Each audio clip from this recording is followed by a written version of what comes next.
চিন্তা করবেন না, এই সময়গুলো কেটে যাবে।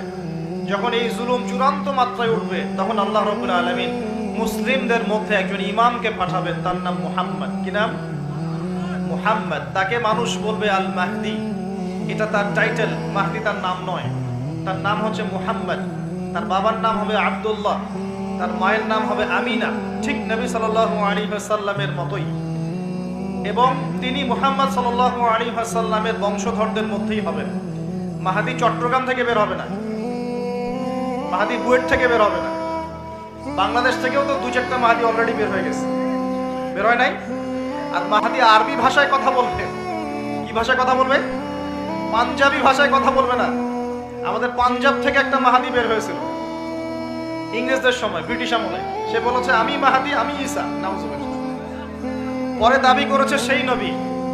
আর বাংলার মাটিতে এদের দাওয়াত এখন খুব জোরে জোরে চলছে।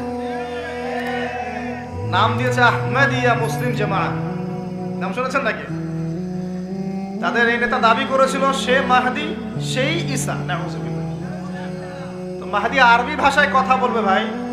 আর মাহদি হবেন আরব মায়ের সন্তান, পাঞ্জাবি মায়ের সন্তান না। পাঞ্জাবি ভাষায় কথা বলবে না, বাংলা ভাষায় কথা বলবে না।